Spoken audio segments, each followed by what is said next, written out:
Hello, welcome to Stampin' by Hannah. Thank you for joining me today. Thank you for joining me on Make It Monday. I am an independent Stampin' Up demonstrator based in the UK and I'm so pleased you've chosen to join me for today. This is a card that I shared on my blog on Saturday for the Inspiring, I've got to get used to the name because it's changed, the Inspiring blog hop. And I love this. I've got to admit, it wasn't the first card I made. Hold on a second.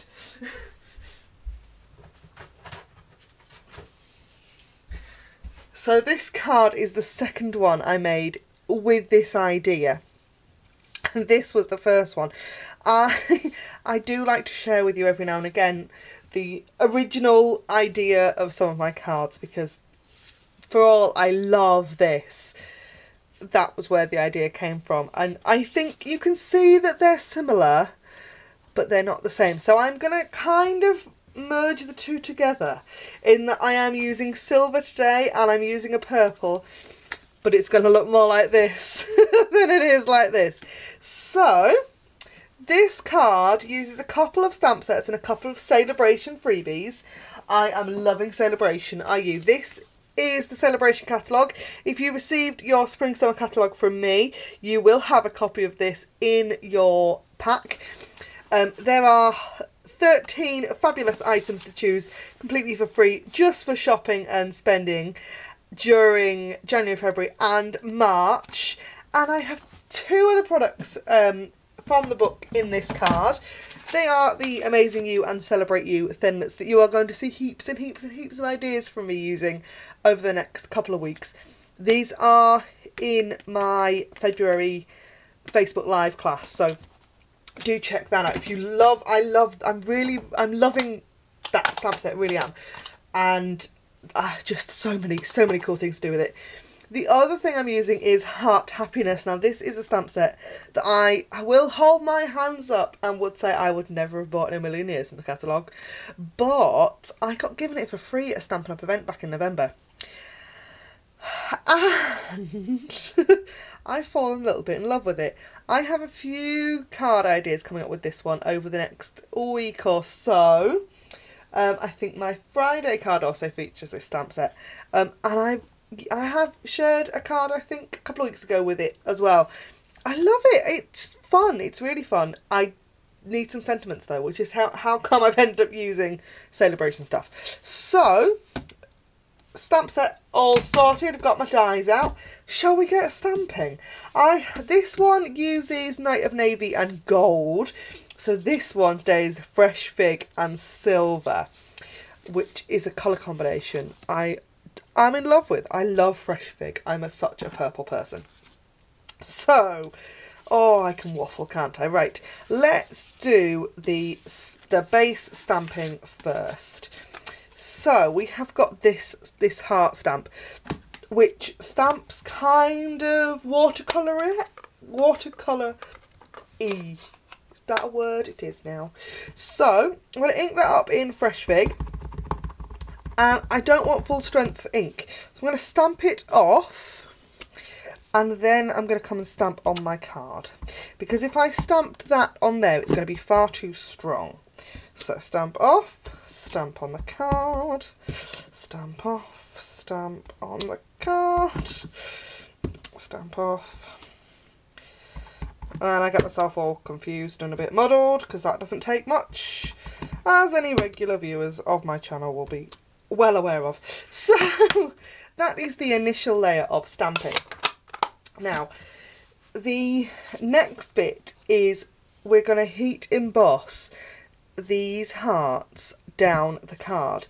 So I've got silver embossing powder today to do that with, and because this ink is not going to be as dry as it would be anyway, like sort of normally if you'd not already stamped, I'm going to grab my embossing buddy and I'm just going to rub that all over, and that's going to leave a powder across my card, which means that the wet that could be there from the ink plus any oil that's been on my fingers isn't going to cause any of the embossing powder to stick, and you're not going to end up with kind of splodgy silvery bits that aren't pretty. So I'm going to just ink up the hearts in Versamark ink. Now Versamark is a clear sticky ink that we use for heat embossing, and I'm going to just pop some hearts across. Now I've left a bit of a strip down the middle, which I didn't do on this original card, and I'm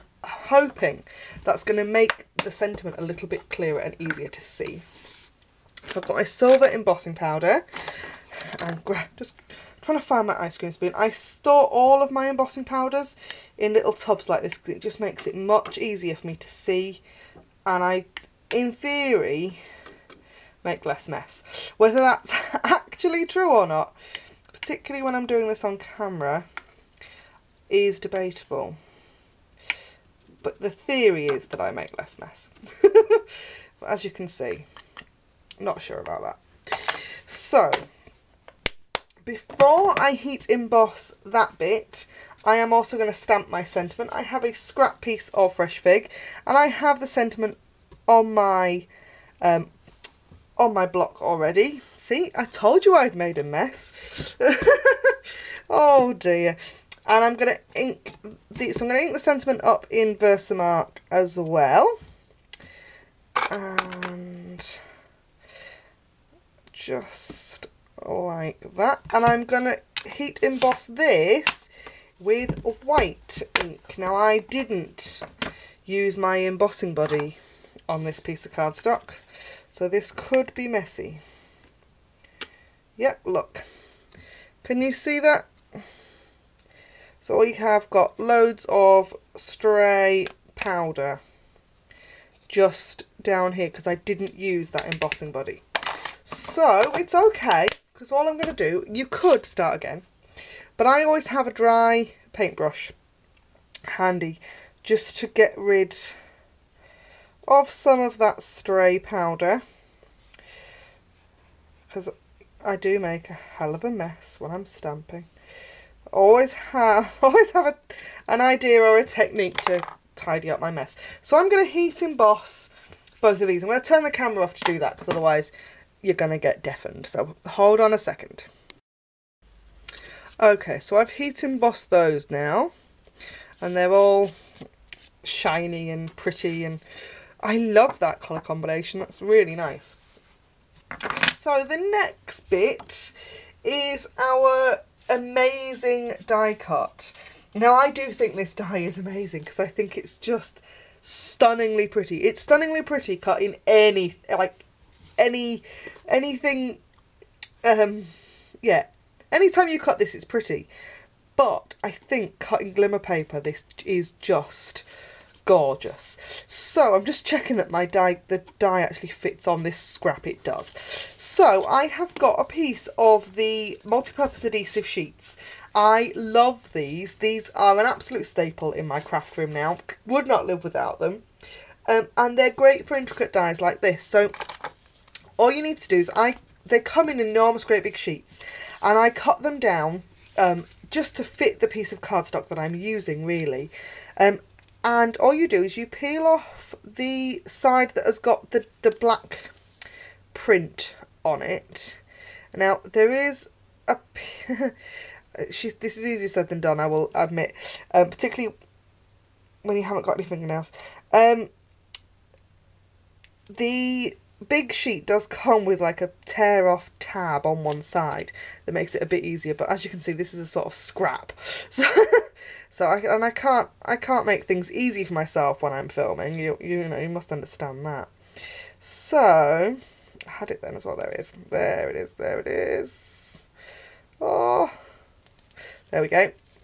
So I'm going to peel that backing off, pop that in the bin, and then I can turn this scrap of silver glimmer paper over, stick that on the back. Now there is a little bit that's going to stick off, so I'm just going to trim that away with my snips just to get rid of it, because before I say before I get sticky fingers, but it's already happened.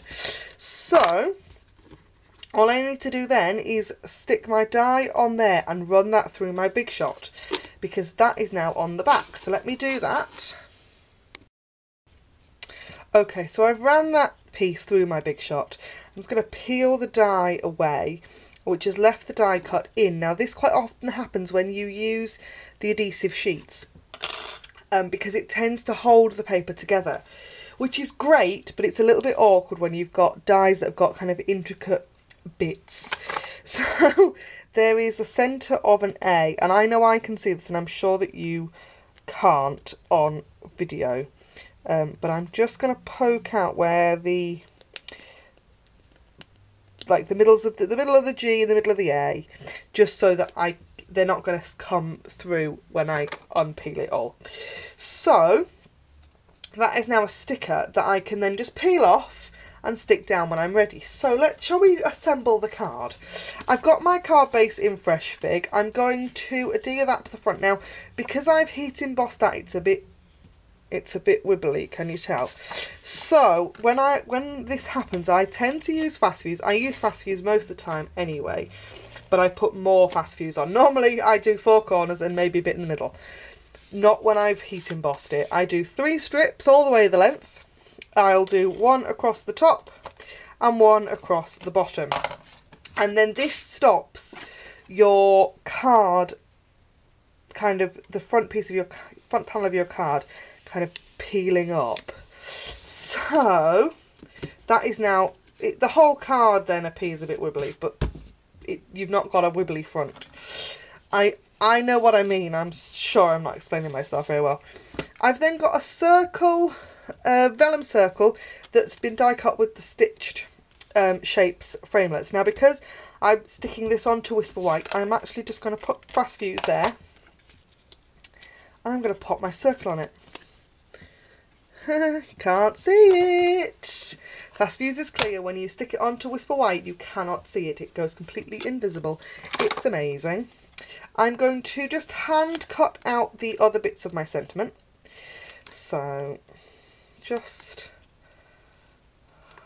the U, and I want the R simply, which is a little bit messier than I would like, but it's okay because it just demonstrates exactly why I like to use my embossing buddy and why I shouldn't ever forget. So a bit of fast fuse on the back of these. So I'll go for you. Are simply like that, and then we have the amazing. So I don't know how well you can see that. It's actually come away from the backing. So if I peel that up, oh, the back of that is now very sticky, and I can just quite simply stick that straight down. How cool is that? That is my card for today. Thank you ever so much for joining me. As always, anything you've seen in this video you can find in my online store. Link is in the down bar below, or via my blog stampinbyhannah.co.uk. I love seeing you here on YouTube. I love reading your comments, and if you've enjoyed it, do let me know. Don't forget to like, comment and subscribe, and I'll see you again next time. Bye for now.